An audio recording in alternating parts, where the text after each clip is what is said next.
नमस्कार, मेरा नाम शुभम सिंह है और आप द इंडियन टाइम्स न्यूज़ देख रहे हैं। आज हम बताएंगे बजट 2021 में क्या चीज़ आपके लिए फ़ायदेमंद है, किससे आपको नुकसान हो सकता है, वो भी बहुत ही सरल शब्दों में। कल 1 फरवरी 2021 को संसद में देश का आम बजट पेश किया गया और दिन भर इस पर खूब चर्चा हुई। लेकिन आम भाषा में और आम लोगों के लिए इस बजट का क्या महत्व है और ये कैसे भारत की नई दशा और दिशा को निर्धारित करेगा, इसे आज हम आपको संक्षेप में समझाएंगे। सबसे पहले आप ये समझिए कि इस बजट का मूल स्वभाव क्या है। तो ये बजट पूरी तरह स्वास्थ्य पर आधारित है और इसे अब आप 5 पॉइंट्स में समझिए। पहली बात, देश के नागरिकों का स्वास्थ्य अच्छा हो, इसका ध्यान इसमें रखा गया है। इसके लिए स्वास्थ्य बजट में सबसे ज्यादा वृद्धि की गई है, 137%। दूसरी बात, गवर्नमेंट एसेट यानी कि सरकारी संपत्तियों के स्वास्थ्य में सुधार लाने के लिए कई बड़े कदम उठाए गए हैं। जैसे LIC में अब IPO होगा, यानी सरकार LIC के शेयर बाजार में उतार सकेगी। इसी तरह दूसरी कंपनियां के लिए भी ऐलान किया गया है। तीसरी बात, देश की इकोनॉमी का स्वास्थ्य अच्छा हो, बजट में इस पर भी जोर दिया गया है। जैसे छोटी कंपनियां की परिभाषा बदली जाएंगी और ये होगा कंपनियों की कैपिटल वैल्यू के आधार पर। जैसे शेयर मार्केट में किसी कंपनी की वैल्यू 2 करोड़ रुपए है और उसका सालाना टर्नओवर 20 करोड़ रुपए है तो वो छोटी कंपनी मानी जाएगी। पहले ये सीमा सिर्फ 50 लाख रुपए की थी। आप कह सकते हैं कि इससे देश की इकोनॉमी में स्टार्टअप कंपनियां भी ईंधन की तरह काम करेगी। चौथी पॉइंट या फिर चौथी बात, शहरों का स्वास्थ्य अच्छा होगा। सरकार ने 10 लाख से ज्यादा आबादी वाले 42 शहरों में वायु प्रदूषण पर 2,217 करोड़ रुपए खर्च करने का ऐलान किया है। इसके अलावा शहर की साफ सफाई पर अगले 5 वर्षों में 1,41,000 यानी कि 78 करोड़ देने की बात कही गई है।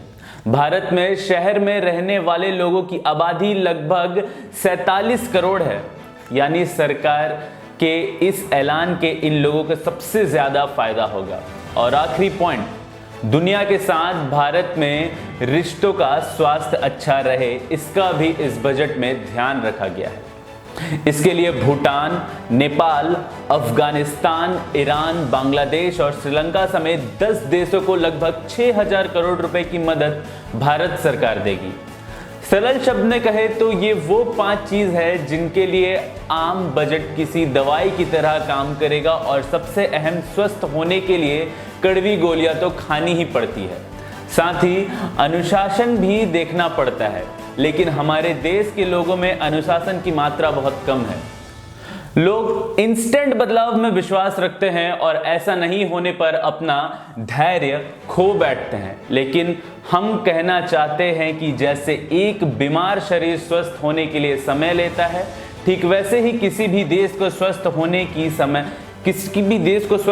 लिए समय लगता है, जिसके संकेत में आम बजट में साफ देखा जा सकता है। अब आप देश के आम बजट को सिर्फ 10 पॉइंट में समझिए। इस बार सरकार ने इनकम टैक्स की दौर में कई बदलाव नहीं किया है। ऐसा उम्मीद है कि सरकार टैक्स में छूट दे सकती है ताकि लोगों के हाथों में ज्यादा पैसा रहे और वे पैसे को बाजार में खर्च कर सके। लेकिन सरकार ने अपनी आय और खर्च में बड़े अंतर की वजह से इस तरह की कोई छूट नहीं दी है। यानी सरकार का पूरा ध्यान खर्च बढ़ाने पर, या इसलिए वो अपनी आय में कटौती नहीं कर सकती थी, जैसा आप भी करते होंगे। 75 साल, ये दूसरा पॉइंट है। 75 साल या उससे ज्यादा उम्र वाले ऐसे बुजुर्ग जिनकी आय केवल पेंशन और उसके ब्याज से होती है, उन्हें अब इनकम टैक्स रिटर्न नहीं भरना होगा। इससे वरिष्ठ नागरिकों की परेशानी कम होगी, क्योंकि देश इस समय भी कोरोना वायरस के खिलाफ जंग लड़ रहा है और इससे सबसे ज्यादा खतरा बुजुर्गों को ही है। ऐसे में सरकार का ये फैसला भी काफी महत्वपूर्ण है। अब तीसरा पॉइंट, इंश्योरेंस सेक्टर में सरकार ने फॉरेन डायरेक्ट इन्वेस्टमेंट की सीमा 49% यानी कि सब बढ़ाकर 74% कर दी है। सरल शब्दों में कहे तो इसे अब आपको कम कीमत पर बीमा की ज्यादा सुरक्षा मिल सकेगी और इंश्योरेंस सेक्टर में भी बदलाव आएंगे। भारत की कुल जीडीपी में इंश्योरेंस सेक्टर की भागीदारी सिर्फ 3.7% ही है, जबकि दुनिया में ये आंकड़ा औसत 6.31% है। यानी भारत में अब भी करोड़ लोग इसे सेक्टर से दूर हैं। ऐसे में जब विदेश निवेश का इस सेक्टर में कंपनियों के बीच प्रतिस्पर्धा बढ़ेगी तो ये तस्वीर बदल सकती है। बैंकों के डूबने पर अब ग्राहकों को मिलने वाली गारंटी राशि 1 लाख रुपए से बढ़ाकर 5 लाख रुपए कर दी गई है। इसका मतलब है कि अगर आपने किसी बैंक में अपना पैसा जमा कर रखा है और वो बैंक गलत नीतियों की वजह से डूब जाता है तो सरकार से आपको 5 लाख रुपए मिलेंगे ही। इससे सरकार ने बैंकों को लेकर ग्राहकों के मन में बैठा डर कम करने की कोशिश की है। बजट में सरकार ने आपकी गाड़ियों की उम्र भी तय कर दी है। अब निजी वाहन 20 साल ही चल सकेंगे और कर्मशीली यानी कि कैरियर वाहन पर यह सीमा 15 साल होगी। एचडीएफसी बैंक की एक रिपोर्ट के मुताबिक 2025 तक 2 करोड़ 80 लाख वाहन सड़क पर नहीं चल पाएंगे और इन गाड़ियों के स्क्रैप होने के 43,000 करोड़ रुपए का न्याय व्यापार खड़ा हो जाएगा। इसका अलावा ऑटोमोबाइल सेक्टर में भी नई रफ्तार मिलेगी और रोजगार के नए अवसर पैदा होंगे। यानी सरकार का यह कदम गेम चेंजर साबित हो सकता है। आप किस कंपनी की बिजली सप्लाई चाहते हैं, यह तय करने का अधिकार भी अब आपको होगा।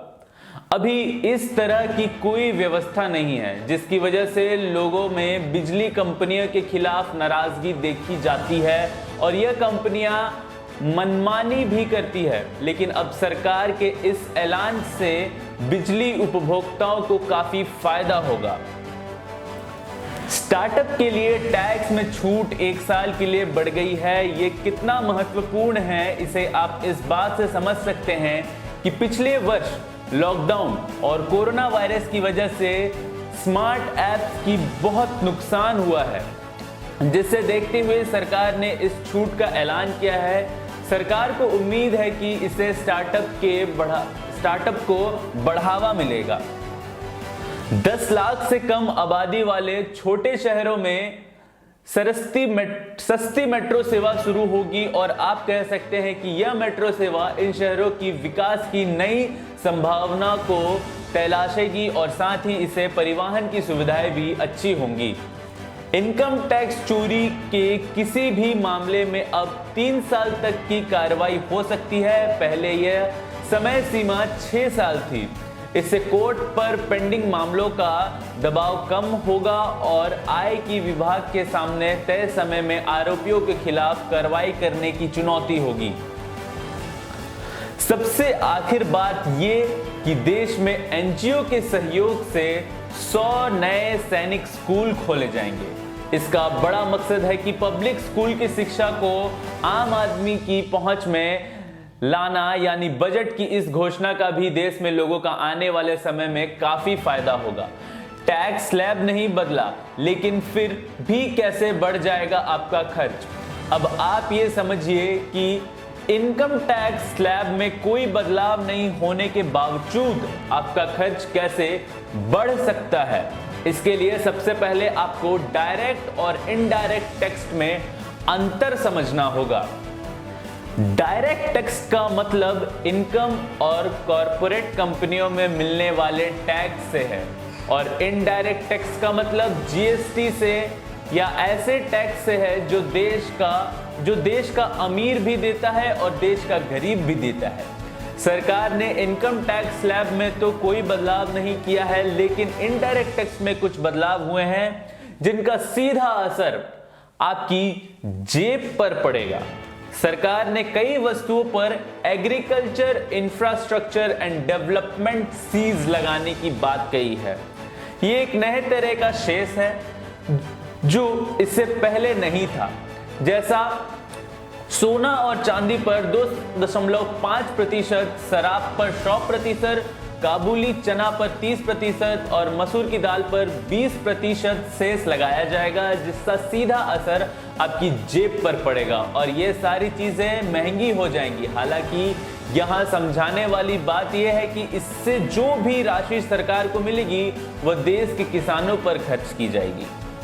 टैक्स से जुड़े एक और अहम बात यह है कि 2014 से 2020 के बीच देश में इनकम टैक्स रिटर्न भरने वाले लोग की संख्या 3 करोड़ 41 लाख से बढ़कर 6.5 करोड़ हो चुकी है।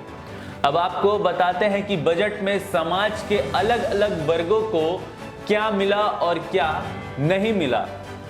नौकरी पेशा वर्ग को अफोर्डेबल हाउसिंग के लिए होम लोन के ब्याज पर मिलने वाली छूट 1 साल और बढ़ाई गई है, लेकिन इनकम टैक्स कोई नई छूट नहीं मिली है और पीएफ में 2.5 लाख से ज्यादा रुपए जमा करने वाले पर टैक्स लगेगा। युवाओं और छात्रों के लिए शिक्षा के क्षेत्र में अच्छी खबर है। देश में 100 नए सैनिक स्कूल खोले जाएंगे और 15,000 आदर्श स्कूल बनेंगे। वर्ष 2022 तक स्टार्टअप को टैक्स से छूट दी गई है। हालांकि युवाओं के लिए नई नौकरियों के बारे में कई स्पष्ट घोषणा नहीं की गई है।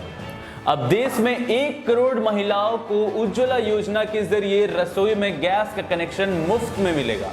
कस्टम ड्यूटी में कमी के बाद महिलाओं की ज्वेलरी सस्ती होगी, लेकिन दाल महंगी हो जाएगी।